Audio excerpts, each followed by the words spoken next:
అందరికీ నమస్కారం. నా పేరు రమ. నీ ప్రేమ కోసం 116వ భాగం. రచయిత శ్వేత సాయి గారు. ఫ్రెండ్స్, షార్ట్ స్టోరీస్ మీకు ఎలా అనిపించాయో తప్పకుండా కమెంట్ చేయండి.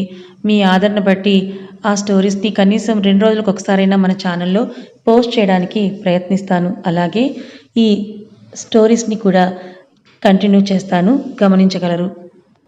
సరే, ఈరోజు వచ్చావు కదా, నువ్వు వర్క్ మొత్తం ఒకేసారి మీద వేసుకొని చేయకు. నేను నీకు హెల్ప్ చేస్తానని ఒక ఫైల్ తను తీసుకుని వెళ్తాడు. అక్క దూరం అయితే ఓర్చుకోగలిగిన నువ్వు నా విషయంలో భరించలేవు సూర్య. నాకు ఆ విషయం అర్థమవుతోంది. నిన్ను బాధ పెట్టాలని నేను అస్సలు అనుకోవట్లేదు అని తనకు తాను చెప్పుకుంటుంది. కానీ బావ మీద నాకు నమ్మకం ఉంది. ఏదో ఒకటి చేస్తారు అని అనుకుంటూ వర్క్ చేసుకుంటుంది. ఏమైందిరా, అప్పుడే కాల్ కట్ చేసావు? ఇందాకటి దాకా అను లేదు, బోర్ కొడుతుంది, అది ఇది అన్నావు అని అడుగుతాడు రాహుల్. నాకు మాట్లాడాలని ఉంది రాహుల్, కానీ అది ఎప్పుడు స్టార్ట్ చేసింది? అక్కడికి మనల్ని రమ్మని కాసేపు ఆగితే మళ్ళీ మన గురించి స్టార్ట్ చేసి మన విషయంలో బాధపడుతుంది. దానికి అంత టైం ఇవ్వకూడదనిపించి కాల్ కట్ చేశానంటుంది శ్వేత. అదే నిజమేలే, మంచి పని చేశావని అంటాడు. సుమిత్ర గారు వచ్చి రేపు ఆఫీస్లో మీటింగ్ పెడదాం, నేను వస్తానంటారు. దేనికి అని దాని గురించి డిస్కస్ చేస్తూ ఉంటారు. వద్దు మహాన్ బావా, నేనే లేస్తానని అను లేచి ఆ బ్లాంకెట్తోనే వాష్రూమ్కి వెళ్ళి ఫ్రెష్ అయ్యి నైట్ డ్రెస్లో బయటకు వస్తుంది. అను వచ్చేసరికి ప్లేట్లో అన్ని ఐటమ్స్ పెట్టి ఇది ఇక్కడ స్పెషల్ ఐటమ్, టేస్ట్ చెయ్యని తినిపిస్తూ ఉంటాడు. నేను తింటాను, నువ్వు తిను అని అంటే నేను పెడుతున్నాను కదా, తిను అని అంటాడు కార్తిక్. నువ్వెందుకు తినిపిస్తున్నావో నాకు తెలుసు, అయినా నువ్వు ఇలా ఎక్కువ తినిపిస్తుంటే నేను చాలా లావైపోతున్నాను కార్తిక్ అని అంటూనే, అను మన పెళ్ళెప్పుడు ఎలా ఉన్నావో అలా తయారయ్యేంత వరకు నేను నీకు ఇలా పెడుతూనే ఉంటాను. అయినా నువ్వు లావు అవుతున్నావని నీకు ఎవరు చెప్పారు? నాకే తెలుస్తుంది అని అంటుంది. ఏమీ కాదు, నువ్వెలా ఉన్నావో అలాగే ఉన్నావు, ఇంచు కూడా పెరగలేదు. నాకు నీ కొలతలు ఎటువంటి మార్పు తెలియలేదని అంటాడు కార్తీక్ నవ్వుతూ. కార్తీక్ చేతి మీద ఒక దెబ్బ వేసి, అబ్బా నీకు అసలు సిగ్గులేదని కార్తీక్ అంటుంది. నీ దగ్గర నాకు భయం తప్ప ఏదీ లేదులే, కానీ ముందు తిను అని తినిపిస్తూ ఉంటాడు. భయమా? దేనికి అంటుంది అను. తెలీదు, నువ్వు నాకు ఎక్కడ దూరం అవుతావో అనుకున్న రోజు మొదలైంది, అది పోలేదంటాడు. నాకు భయపడటం ఏంటి అంటుంది అను. అది అంతేలే, కానీ ముందు తిను అని అనుకి పెట్టేసి తను తింటాడు. నెక్స్ట్ డే మార్నింగ్ ఇద్దరు కలిసి షాపింగ్కి వెళ్ళి అను కోసం చాలా షాపింగ్ చేస్తాడు కార్తిక్. అను మాత్రం ప్రతి ఒక్కరి కోసం అన్నీ తీసుకుంటుంది. మొత్తం అయ్యాక బిల్ చూసి షాక్ అయి, నేనా ఇంత ఖర్చు చేశానా అని అంటుంది. ఇప్పుడు నిన్నెవరు బిల్ చూడమన్నారు? ఏది కావాలో అది ఆర్డర్ వేయి అంతే అని అంటాడు కార్తిక్. కార్తిక్ ఫస్ట్ టైం లక్షల్లో షాపింగ్ చేశానంటుందను. కార్తిక్ సీరియస్గా చూస్తుంటే, అంటే కాస్ట్లీగా షాపింగ్ చేశానన్నాను అంతే, నీ డబ్బు నా డబ్బు అని అనలేదు కదా, దేనికి కోపం అని అంటుంటే, ఆ మాట అంటే పళ్ళు రాలిపోయేవి అంటాడు ఇంకాస్త గట్టిగా. హిహి అని వెకిల్ నవ్వు ఒకటి నవ్వి, జీన్స్ బాగుంటాయా నాకు, అన్నీ తీసుకున్నావు అని అంటే చాలా బాగున్నాయి అంటాడు.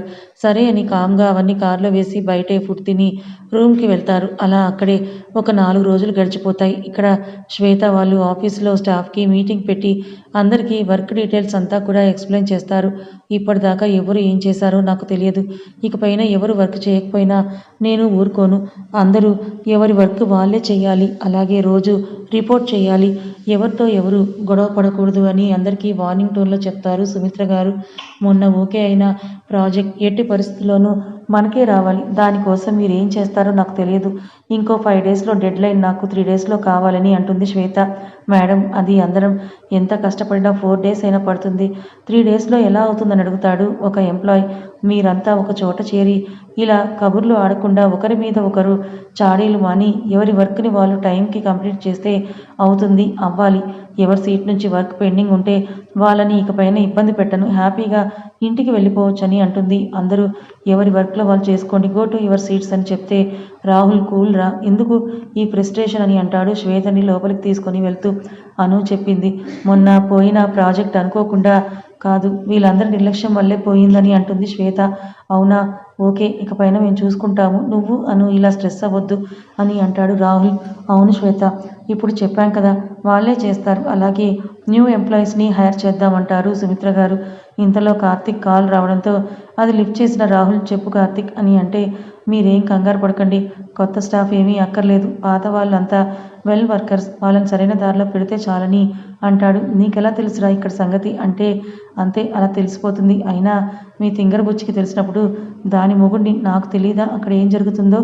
మీరిద్దరూ స్ట్రెస్ తీసుకోకండి, అలాగే దానికి ఈ కొత్త ప్రాజెక్ట్ గురించి ఏమీ చెప్పకండి అని అంటాడు కార్తిక్. అలాగే కార్తిక్ అని కాల్ కట్ చేస్తారు. అందరూ సైలెంట్ అయితే ఈ అను రాలేదేంటి అని డౌట్ వస్తుంది కొందరికి. అను రావడం లేదేంటి ఈ మధ్య అని సురేష్ వచ్చి మౌనిని అడుగుతాడు.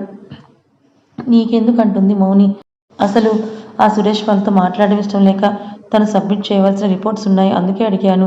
అయినా కార్తిక్ సరికి కాస్త తెలుసని ఏదో తను ఆడిందే ఆటలాగా చేస్తోంది. నువ్వే చూసావు కదా, వర్క్ చేయకపోతే కంప్లైంట్ ఇవ్వమన్నారు. నేను సుమిత్ర మేడంకి కంప్లైంట్ చేస్తాను అంటాడు సురేష్ కోపంగా. అను వర్క్ ఎప్పుడూ ఇన్కంప్లీట్ ఉంచదు. ఇంకా డౌట్ అయితే ఇప్పుడే వెళ్ళి కంప్లైంట్ చేసుకోపో అని అంటుంది. అప్పుడు కానీ నీ పని అవ్వదు. అయినా ఎందుకే అను ఒక ఎంప్లాయీగా ఉండి వీళ్ళతో ఇలా అనిపించుకుంటున్నావు అనుకొని, అది ఈ ఆఫీస్కే బాస్ అని తెలిసిన రోజు ఉంటుందిరా మీకందరికీ అని అనుకుని మౌని మనసులోనే బ్రేక్ డాన్స్ వేస్తూ ఉంటుంది. ఆ రోజు త్వరలోనే వస్తుంది అని బయటికి అంటుంటే ఏ రోజు అని మౌని ముఖం ముందు చిటికెలు వేస్తాడు సురేష్. ముందు ముందు నువ్వే చూస్తావు కదా, నాకు చాలా వర్క్ ఉంది, మళ్ళీ మాట్లాడతాను బాయ్ అని తన ప్లేస్కి వెళ్ళిపోతుంది. అను ఆల్రెడీ చెప్పి ఉంటుందిలే అనుకుంటాడు రాహుల్. లాస్ట్ ప్రాజెక్ట్లో అందరూ వాడు చేయటం లేదు కదా, నేను ఎందుకు అని చెయ్యాలి వీడని వీడు చేయటం లేదు కదా, నేను చేయనని గొడవలు పెట్టుకుంటూ వర్క్ మొత్తాన్ని ఆపేసి ఒకరి మీద ఒకరు కంప్లైంట్ చేసుకుంటూ వచ్చారు. లాస్ట్లో అందరి వర్క్ అను చేసి ఆ ప్రాజెక్ట్ సబ్మిట్ చేసింది. అది ఆఫీస్లో అందరికీ తెలిసినా ఎవరు అనుని మెచ్చుకోలేదు సరికదా. ఇంకా అనునే బ్లేమ్ చేశారు. ఈసారి ఎవరి వర్క్ వాళ్ళు ఎందుకు చేయరో నేను చూస్తాను. సో అందరూ వచ్చి అనుకి సారీ చెప్పాలి అంటాడు రాహుల్. అవును రాహుల్, అను ఎవరో తెలిసాక వాళ్ళ కళ్ళల్లో వచ్చే భయం నేను కళ్ళారా చూడాలంటుంది శ్వేత. అవును చూద్దాంలే, కానీ దివ్య విషయం ఏంటి, అనుకి ఎప్పుడు చెప్దాం అంటాడు రాహుల్. అదే నేను కూడా ఆలోచిస్తున్నాను రా. ఇప్పుడిప్పుడే అను కాస్త నార్మల్ అవుతోంది, హెడేక్ ఉండటం లేదని కార్తిక్ కూడా చెప్తున్నాడు. ఇప్పుడు ఇది తెలిస్తే ఎలా రియాక్ట్ అవుతుందో అర్థం కావడం లేదని అంటారు సుమిత్ర గారు. ఏమీ కాదు, అనుకి ఇప్పటిదాకా చెప్పనందుకు కోపం వస్తుంది, అలాగే బాధపడుతుంది, కానీ వాళ్ళిద్దరినీ ఏమీ విడగొట్టదు అంటాడు రాహుల్. నిజమే రాహుల్ అంటారు సుమిత్ర గారు. ఏమో వాళ్ళు ఇంకా 2 డేస్లో వస్తారు కదా, అప్పుడు కార్తిక్ని అడిగి చూద్దాం ఏం చేయాలో అని అంటుంది శ్వేత. ఇక శ్వేత బయటకు వెళ్ళి ఆ రోజు కొన్ని మెజర్ వర్క్స్ అన్నీ చూసి ఇది ఈ టైంకి అయిపోవాలని కొంతమందికి ఇన్స్ట్రక్షన్స్ కూడా ఇస్తూ ఉంటే చరణ్ వచ్చి మేడం దీని కోడ్ చేంజ్ చేయాలని శ్వేతతో మాట్లాడుతూ ఉంటే అవునా ఏంటి ప్రాబ్లం అని శ్వేత అంటే, అది అను చేసే వర్క్, ఆ మేడం గారు సరిగ్గా ఆఫీస్కి రారు, అలాగే తన ల్యాప్టాప్కి పాస్వర్డ్ కూడా ఎవరికి చెప్పదు, ఆఫీస్కి సరిగ్గా రాదు, వచ్చిన చాలా వర్క్ పెండింగ్లో ఉంచేస్తుందంటాడు.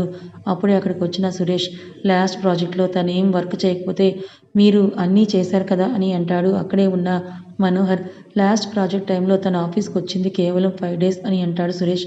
ఇంకా గొడవ వద్దని మనోహర్ శ్వేత సైగ చేయటంతో ఆగిపోయి తన ప్లేస్కి వెళ్ళిపోతూ నేను ఆ పిన్ కనుక్కొని చెప్తాను అను తన మొబైల్ తీసుకొని పక్కకు వెళ్తాడు. మనోహర్ కాల్ మాట్లాడొచ్చిన మనోహర్ శ్వేత అనబోయి మళ్ళీ మేడం మీతో మాట్లాడాలి అంటాడు. చెప్పు. ఆ మేడం గారు కాల్ లిఫ్ట్ చేసి ఉండదు, లేదా పాస్వర్డ్ చెప్పను అని ఉంటుంది. అది చెప్తే మీరు అరుస్తారని నన్ను ఇక్కడి నుంచి పంపాలని చూస్తున్నాడని అంటాడు సురేష్. సురేష్ ఏంటిది, ఒక సాఫ్ట్వేర్ ఆఫీస్ అనుకుంటున్నావా, లేదా ఏదో స్కూల్ అనుకుంటున్నావా, చిన్నపిల్లల్లాగా ఈ కంప్లైంట్స్ అవి ఏంటి అంటుంది శ్వేత. మేడం అది కాదు, మీ ముందే కాల్ మాట్లాడాడు కదా, అను ఏమని చెప్పిందో అడగండి అని ఓటర్ ఇస్తాడు సురేష్. ఇంతలో శ్వేతకి కార్తిక్ నుంచి కాల్ వస్తుంది. 1 మినిట్ అని అది లిఫ్ట్ చేసి హలో ఏం చేస్తున్నారు అని అంటుంది నవ్వుతూ. సురేష్కి అసహనంగా ఉంటే ఎప్పుడెప్పుడు అనుని ఇరికిద్దామా అని చూస్తూ ఉంటాడు. అటునుంచి విన్న మాటలకి ఏమైంది కార్తిక్ అంటుంది శ్వేత. ఏమీ లేదు, ఇంటికి వచ్చేసాము, మీరిద్దరు ఇంటికి రండి అంటాడు కార్తిక్. అలాగే ఇప్పుడే వస్తున్నామని కాల్ కట్ చేసి మేడం అని పిలుస్తున్న సురేష్ వైపే సీరియస్గా చూసి అసలు ఇక్కడ నీ వర్క్ ఏంటని కోపంగా అంటే అది అని అంటున్న అతన్ని తిట్టి ముందు నీ వర్క్ కంప్లీట్ చేయి, తను వచ్చాక తన పని తను చేస్తుందని అంటుంది. నాకు చాలా ఇంపార్టెంట్ వర్క్ ఉంది, నేను తర్వాత వస్తానని లోపలికి వెళ్ళి సుమిత్ర గారిని తీసుకొని హడావిడిగా ఇంటికి బయలుదేరుతుంది. అబ్బా మంచి ఛాన్స్ మిస్ అయ్యానని ఫీల్ అయ్యి తన డెస్క్ దగ్గరికి వెళ్ళి తన వర్క్ చూసుకుంటూ ఉంటాడు సురేష్. ఇంటికి తీసుకొని వెళ్తున్న శ్వేతతో ఏమైందని అడుగుతారు సుమిత్ర గారు. అది అను వాళ్ళు వచ్చేసారట, కార్తిక్ ఫోన్ చేసి ఎక్కడున్నారు మీరు ఇంటికి రండి అన్నాడని చెప్తుంది శ్వేత. ఏమైంది, ఎందుకు వచ్చేసారని అడుగుతుంది సుమిత్ర గారు. అది కాదు అత్తయ్య, దివ్య విషయం ఏమైనా తెలిసి దానికి ఏమైనా అర్థం కావట్లేదేమో అని కంగారుగా అంటుంది శ్వేత. ఏమీ కాదులే, నువ్వు కంగారు పడకు, కార్తీక్ ఉన్నాడు కదా అని అంటారు సుమిత్ర గారు. చాలా స్పీడ్గా డ్రైవర్ని హడావిడి చేసి ఇంటికి వెళ్తుంది శ్వేత. వీళ్ళు ఇంటికి వెళ్ళేసరికి అనుని ఒళ్ళో పెట్టుకొని సోఫాలో కూర్చొని ఉంటాడు కార్తీక్. ఏమైంది కార్తీక్ అంటే, ఏమో అమ్మ బాగా ఒళ్ళు కాలిపోతుందంటాడు. జర్నీలో బాగానే ఉంది కానీ ఇప్పుడు అసలు స్పృహలో లేదు. బాగా ఒళ్ళు కాలిపోతుంది. నాకు చాలా భయంగా ఉంది అంటాడు కార్తీక్. సరే డాక్టర్‌కి కాల్ చేశావా అంటారు సుమిత్ర గారు. ఆ! చేశానంటాడు కార్తీక్. కాసేపటికి డాక్టర్ వచ్చి అనుని చెక్ చేసి తను కాస్త వీక్‌గా ఉంది అంతే. ఇది వైరల్ ఫీవర్. మీరు భయపడాల్సిన పనేమీ లేదు. 6 అవర్స్‌కి ఓసారి టాబ్లెట్ వేస్తూ ఉండండని చెప్తారు. కార్తీక్ మాత్రం డాక్టర్ దగ్గరకొచ్చి మీతో మాట్లాడాలని ఆవిడతో ఏదో మాట్లాడిన తర్వాత అనుని ఒకసారి హాస్పిటల్‌కి తీసుకొని రా కార్తీక్, చెకప్ చేస్తానంటారు. నాకు ఎటువంటి ప్రాబ్లం లేదంటుందను. ఒక సీరియస్ లుక్ ఇస్తాడు కార్తీక్. యశోద అనుకేమైందని అడుగుతారు సుమిత్ర గారు. ఏమీ లేదు సుమిత్ర, నేను ఒకసారి తనని చెకప్ చేసిన తర్వాత చెప్తాను. ప్రాబ్లం ఏం లేదు కార్తీక్. నువ్వు అనుని హాస్పిటల్‌కి తీసుకొని రా అని అంటారు. అలాగే ఆంటీ అని కార్తీక్ అనుని తీసుకొని హాస్పిటల్‌కి వెళ్తారు. యశోద సుమిత్ర గారికి ఎప్పటినుంచో బెస్ట్ ఫ్రెండ్. కార్తీక్‌తో పాటే యశోద గారు కూడా హాస్పిటల్‌కి వెళ్తే అనుని లోపలికి తీసుకొని వెళ్ళి బెడ్ మీద పడుకోబెడతాడు కార్తీక్. నువ్వు బయట వెయిట్ చేయి కార్తీక్, నేను అనుని చెక్ చేసి పిలుస్తాను అంటే, లేదు నేను ఇక్కడే ఉంటాను అంటాడు. అక్కర్లేదు వెళ్ళు అంటే, ఆహా ఇక్కడే ఉంటాను అంటాడు. అను చేయి పట్టుకొని. కార్తీక్ ఇంత ప్రేమ ఉన్నవాడివి ఎందుకలా చేశావు అంటారావిడ. ఏదో వీక్ మూమెంట్‌లో అలా జరిగిపోయింది. అసలు ఇది నోరు తెరిచి ఏది చెప్పదు కదా అని అనుని కోపంగా చూస్తూ అంటాడు. అను తల పక్కకు పెట్టి ఇన్నర్ స్కానింగ్ అనేసరికి కార్తీక్ చేయి పట్టుకొని, వద్దు కార్తీక్ నాకు భయంగా ఉందంటుంది. నువ్వేం మాట్లాడకని మీరు చెక్ చేయండి ఆంటీ అంటాడు కార్తీక్. అనుకి ఇన్నర్ స్కానింగ్ చేస్తుంటే బాగా పెయిన్ ఉండి కళ్ళల్లో నీళ్లు వస్తాయి. పెయిన్‌గా ఉందా అంటాడు కార్తీక్. అను బుగ్గ మీద చేయి వేసి కార్తీక్ కళ్ళలో కన్నీళ్లు చూసిన అను, అయ్యో ఏమీ లేదు నేను బాగానే ఉన్నానని కంగారుగా కన్నీళ్లు తుడిచి, నువ్వు ఎందుకిలా బాధపడుతున్నావు అంటుంది అను. ఈ గ్యాప్‌లో స్కానింగ్ చేసి రండి, మీతో మాట్లాడాలి అని పిలుస్తుందావిడ. కార్తీక్ ఏంటిది ఈ కన్నీళ్లు, ఇంత చిన్న విషయానికి నువ్విలా బాధపడితే ఎలా చెప్పు అంటుంది తడిచేరిన కళ్ళతో ప్రశ్నిస్తూ అను. సారీరా నా వల్లే ఇలా ఇబ్బంది పడుతున్నావు అంటుంటే, లేదు కార్తీక్ నేనే కదా దీనికి కారణం అని అంటుంది అను.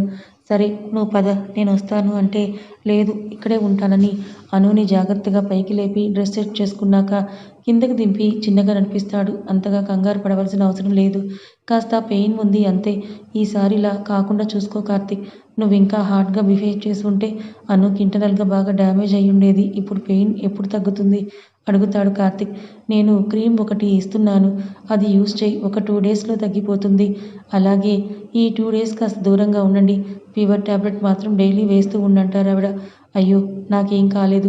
మీరెందుకిలా దూరంగా ఉండమని చెప్తున్నారు అని అంటుంది అను. అను వైపు కోపంగా చూసి నువ్వు మాట్లాడకు అని అంటాడు కార్తీక్. సరే ఆంటీ 2 డేస్‌కి మళ్ళీ చెకప్‌కి తీసుకొనొస్తాను అంటే, ఆ మెడిసిన్ వాడితే చాలు రానవసరం లేదు. తగ్గకపోతేనే తీసుకొని రా కార్తీక్ అంటుందావిడ. అలాగే ఆంటీ అని అనుని తీసుకొని బయటికి వెళ్ళి మెడిసిన్ తీసుకొని అను కారులో కూర్చోబెడితే, ఏయ్ ఎందుకింత సీన్ చేస్తున్నావు? జనరల్‌గా ఎవరికైనా కాస్త పెయిన్ ఉంటుంది కార్తీక్ అంటుంది అను. జనరల్ పెయిన్‌కి ఎక్కువ పెయిన్‌కి తేడా నాకు నీ కళ్ళలో తెలుస్తుందిలే. అను బుగ్గ పట్టుకొని ఒత్తి, అయినా ఎందుకే పెయిన్ మొన్న చెప్పలేదు.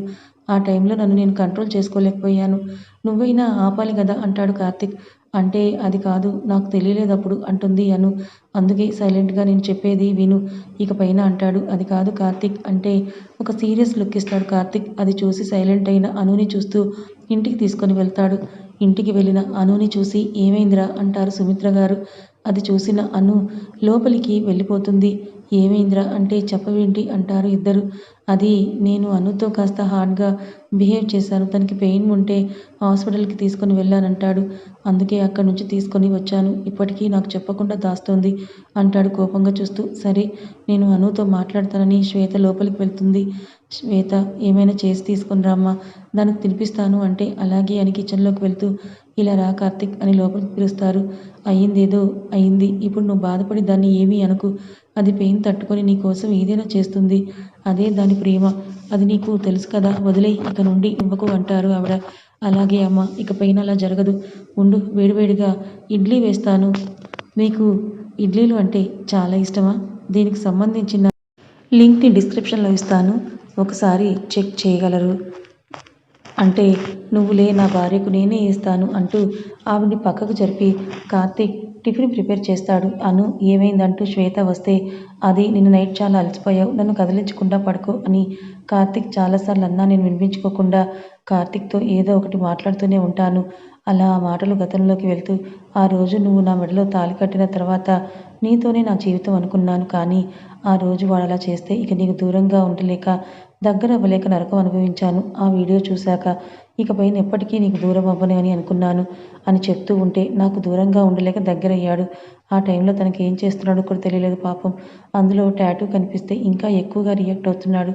ఆ టైంలో తన ప్రేమని మొత్తం కంట్రోల్ చేసుకోలేకపోయాడు శ్వేత. అందుకే కాస్త హార్ష్గా బిహేవ్ చేశాడంటుంది అను. అయినా నాకేం ఇబ్బంది లేదన్నా వినకుండా తీసుకొనొచ్చాడంటుంది అను. పెయిన్‌గా ఉందా అంటుంది అను కడుపు మీద చెయ్యి పెట్టి. ఇన్నర్ స్కానింగ్ తీశారు. పెయిన్ ఉంది కాస్త. క్రీమ్ ఇచ్చారు. ఇప్పుడు మీ మరిది చేసే హడావిడిని తట్టుకోలేను చూడు అంటుంది అను. అక్కడ కూడా స్కానింగ్‌కి పక్కనే ఉన్నాడంటుంది అను. ఏమైనా ఇబ్బందిగా ఉందా అంటే ఏమీ లేదు. ఇప్పుడు చాలా బెటర్ అంటుంది అను. సరే నువ్వు రెస్ట్ తీసుకో అని అంటుంది అను. ఇంతలో కార్తీక్ ప్లేట్‌లో ఇడ్లీ తెచ్చి అను ముందు కూర్చొని ఇదిగో తిను అని అంటే నేను తింటానులే కార్తీక్ అంటుందను. ముందు నోరు తెరువు అంటాడు కార్తీక్. అంటుందను. నాకు బిర్యానీ తినాలని ఉంది కార్తీక్ అంటుంది అను. 2 రోజులు కుదరదు. ముందు ఫీవర్ తగ్గని అంటుంది శ్వేత.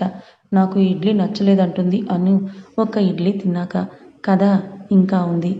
ఫ్రెండ్స్, ఇక్కడ అనుకి ఇడ్లీ నచ్చదు అంది కదా! అలాగే కిచెన్‌లోకి సంబంధించిన, వంటలకు సంబంధించిన కొన్ని పాత్రల లింకులనేవి డిస్క్రిప్షన్‌లో ఇస్తాను. ఒకవేళ మీకు కనుక నచ్చితే ఆ లింక్‌ని ఓపెన్ చేసి క్లిక్ చేసి నచ్చితే తీసుకోండి. కథ నచ్చితే లైక్ చేయండి. Thank you so much.